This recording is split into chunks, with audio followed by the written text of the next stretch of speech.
시간이 되었습니다. 찬송가 250장 함께 찬송하심으로 새벽 기도회를 시작하겠습니다.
사도신경으로 우리의 신앙을 하나님 앞에 고백합니다. 나는 전능하신 아버지 하나님 천지의 창조주를 믿습니다. 나는 그의 유일하신 아들 우리 주 예수 그리스도를 믿습니다. 그는 성령으로 잉태되어 동정녀 마리아에게서 나시고 본디오 빌라도에게 고난을 받아 십자가에 못 박혀 죽으시고 장사된 지 사흘 만에 죽은 자 가운데서 다시 살아나셨으며 하늘에 오르시어 전능하신 아버지 하나님 우편에 앉아 계시다가 거기로부터 살아있는 자와 죽은 자를 심판하러 오십니다. 나는 성령을 믿으며 거룩한 공교회와 성도의 교제와 죄를 용서받는 것과 몸의 부활과 영생을 믿습니다. 아멘. 찬송가 330장 같이 합성하시겠습니다.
기도하겠습니다.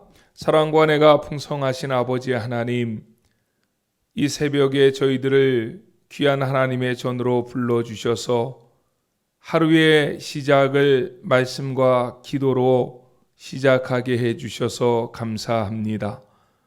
오늘 하루의 삶 가운데 주님이 동행하시고 축복해 주셔서 이 새벽에 저희들이 기도하는 가운데 계획하고 소망했던 하루보다 하루의 일과를 마치고 되돌아보았을 때 하나님 앞에 더 큰 영광을 돌려드리는 복된 하루가 되게 해 주시옵소서.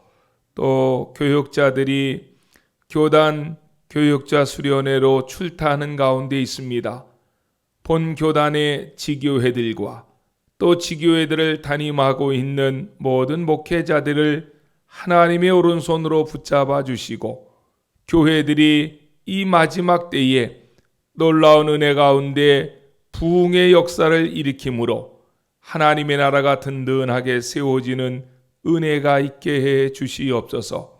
하루도 저희들이 어떻게 살아가야 될까 고민하는데 말씀으로 깨닫게 해 주셔서 오늘 하루도 하나님의 말씀이 우리의 삶을 인도함으로 하나님께만 영광을 올려드리는 복된 날이 되게 해 주시옵소서.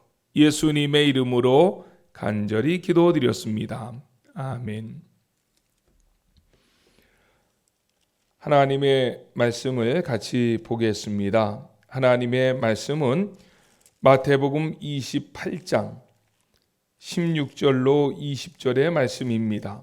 마태복음 28장 16절로 20절의 말씀을 한 절 한 절 교독하겠습니다. 제가 한 절 읽고 여러분들이 한 절 읽고 20절까지 보겠습니다. 11 제자가 갈릴리에 가서 예수께서 지시하신 산에 이르러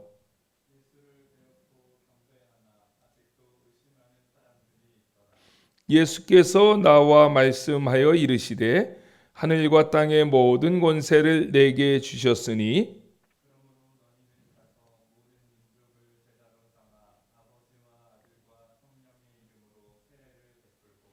내가 너희에게 분부한 모든 것을 가르쳐 지키게 하라.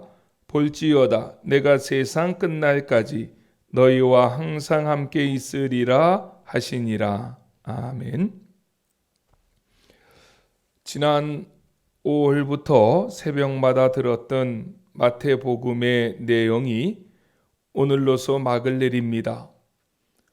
마태복음을 통해서 하나님의 마음과 뜻을 많이 배우고 알았습니다. 선포되어졌던 수많은 말씀들을 통해 더 많이 주님을 닮아가시는 우리 안천의 모든 성도님들이 되시기를 간절히 축복하고 축원합니다. 오늘 본문은 우리에게도 잘 알려진 예수님의 지상 대명령입니다.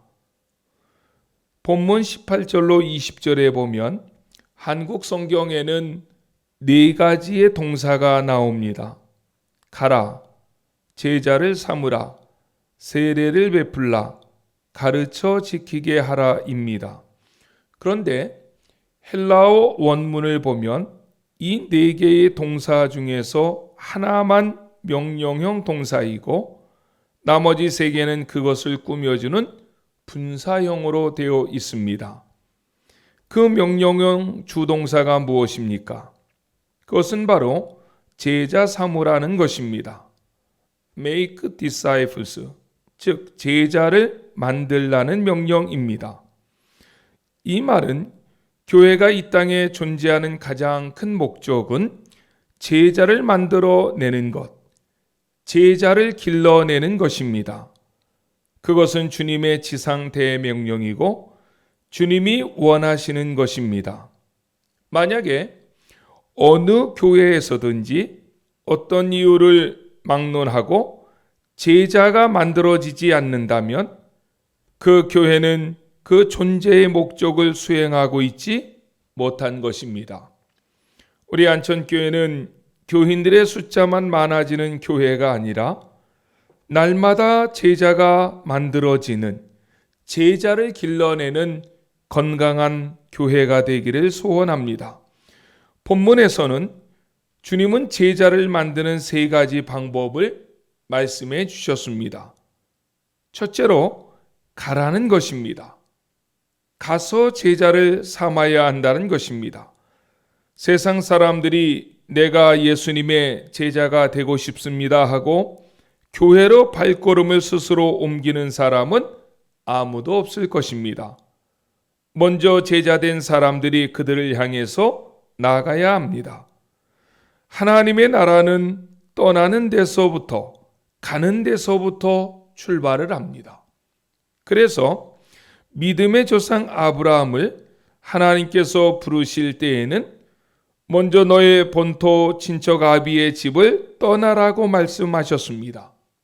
우리가 복음을 들고 갈 때에는, 제자를 만들기 위해서 떠나갈 때에는 기억해야 될 것이 있습니다. 내가 편한 사람들에게만 찾아가서는 안 됩니다. 초대 교회의 문제는 그들이 복음을 들고 나갔지만 그들의 동족, 그들이 편안해하는 사람들에게만으로 갔다는 데 있습니다. 오늘 본문에서 예수님은 제자들에게 가라고 하실 때 모든 민족에게라고 말씀하셨습니다. 유대인뿐만 아니라 이방인들에게도 가라는 것입니다. 기독교 통계를 보면 신앙 생활한 지 5년 내지 7년 정도 되면 교회를 다니기 전에 믿지 않던 친구가 다 없어진다는 통계가 나옵니다. 이것은 비극입니다. 우리는 그들에게까지도 가야 합니다. 예전에 함께 지내던 술 친구들이 있으면 그들에게 가야 합니다. 예전에 나와 같이 뒤에서 못된 짓 하던 친구들이 있다 할지라도 그들에게로 가야 합니다. 물론 우리가 복음을 들고 가면 우리를 반겨줄 사람은 이 세상에 그리 많지 않을 것입니다. 문전 박대를 당할 때도 있을 것이고 매를 맞을 때도 있을 것입니다. 사실 복음이신 예수님이 그 몸을 가지고 이 땅에 오셨을 때에 예수님은 문전박대 정도가 아니라 죽임을 당하셨습니다. 수많은 고난과 핍박이 있었지만 가서 복음을 전하는 일을 주님은 끝까지 포기하지 않으셨던 것입니다. 이렇게 제자를 만드는 첫 발걸음, 쉽지는 않겠지만 그럼에도 불구하고 주님의 명령이기에 제자 사역을 감당하기 위해 복음을 들고 가는 일을 멈추지 아니할 때에 나도 모르게 내가 점점 더 주님의 신실한 제자가 되어가고 있다는 사실을 발견하게 될 것입니다. 둘째로 아버지와 아들과 성령의 이름으로 세례를 주라고 하셨습니다. 주님께서 제자 삼는 첫 번째 길로서 가라고 하셨기에 우리가 세상으로 갔는데 가서 내가 그들과 어울림으로 내가 그들과 같이 세속화되어 간다면 어떻게 되겠습니까? 내가 가서 그들과 같은 모습으로 살면 그들이 말할 것입니다. 너나 나나 똑같은데 내가 뭐하러 교회 가니? 라고 말입니다. 내가 다른 모습을 가지고 그들 앞에 섰을 때 그들은 이상해하게 생각합니다. 전에는 나와 같았던 사람이 왜 이렇게 바뀌었지 하며 깜짝 놀라게 될 것입니다. 그리고 나를 그렇게 바꾸어 주신 분이 누구인지에 대해 관심을 가지게 됩니다. 그때 우리는 그들에게 예수님을 소개하여 그들로 하여금 예수님을 영접하게 하고 예수님을 영접한 그 영혼 위에 세례를 주어야만 하는 것입니다. 세례를 주라는 것은 그저 물을 뿌리라는 뜻이 아닙니다. 세례의 의미를 가장 잘 설명해내고 있는 성경이 로마서 6장입니다. 로마서 6장에 보면 세례를 설명하면서 연합 혹은 함께라고 하는 단어를 많이 사용합니다. 즉 세례란 예수님과 함께 죽고 예수님과 함께 다시 살아남으로 내가 그리스도와 연합하여 새로운 삶을 살아가는 것, 이것이 세례의 참 의미인 것입니다. 이제는 더 이상 내가 살아서는 안 됩니다. 내 안에 그리스도께서 사는 삶을 살아야만 합니다. 그리스도와 연합해서 함께하는 새로운 삶을 살아가는 새로운 피조물로 우리의 친구들, 이웃들, 가족들, 온 세상 사람들을 만들어가는 교회와 성도님들이 되시기를 바랍니다. 세 번째로, 가르쳐 지키게 하라는 것입니다. 세례를 받았다는 것은 영적으로 갓 태어난 어린아이가 되었다는 것입니다. 세상의 부모들을 보십시오. 어느 부모가 아이를 낳고서 그 핏덩어리를 혼자 살아가라고 방치해 두겠습니까? 아이들의 건강 상태를 체크하기 위해 아이들의 소대변까지 찍어 맛보는 것이 부모의 마음이 아닙니까? 영적인 부모도 마찬가지입니다.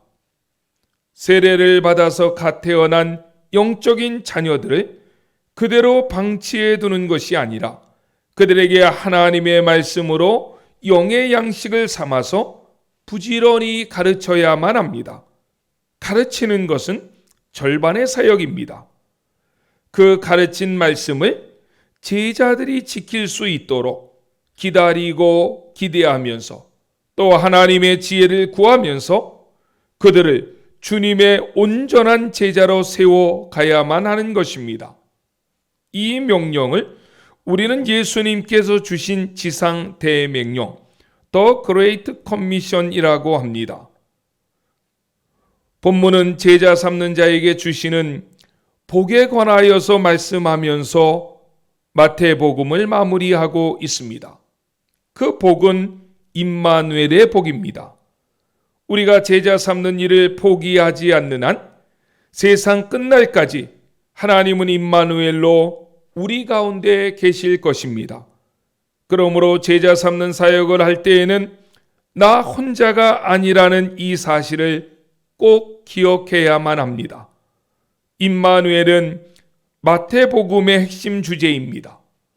마태복음 1장 23절은 예수님 탄생과 관련해서 이렇게 말씀하셨습니다. 보라, 처녀가 잉태하여 아들을 낳으리니 그 이름을 임마누엘이라 하리라 하셨으니 이를 번역한즉 하나님이 우리와 함께 계시다 함이라. 그리고 마태복음 28장 20절은 이렇게 마태복음을 끝을 냅니다. 볼지어다 내가 세상 끝날까지 너희와 항상 함께 있으리라. 아멘. 마태복음의 구조는 큰 그림 안에서 샌드위치와 같은 구조를 보여주고 있는 것입니다. 임마누엘로 시작을 했다가 임마누엘로 마무리하고 있는 책이 마태복음입니다. 제자 삼는 삶을 통해 하나님의 임마누엘의 축복이 우리의 삶 가운데 넘쳐나시기를 주 예수의 이름으로 간절히 축원합니다. 아멘. 주기도문으로 예배를 마치고 오늘도 주신 말씀을 붙잡고 하나님께 간절히 기도하시겠습니다. 하늘에 계신 우리 아버지, 아버지의 이름을 거룩하게 하시며 아버지의 나라가 오게 하시며 아버지의 뜻이 하늘에서와 같이 땅에서도 이루어지게 하소서. 오늘 우리에게 일용할 양식을 주시고 우리가 우리에게 잘못한 사람을 용서하여 준 것 같이 우리 죄를 용서하여 주시고 우리를 시험에 빠지지 않게 하시고 악에서 구하소서. 나라와 권능과 영광이 영원히 아버지의 것입니다. 아멘.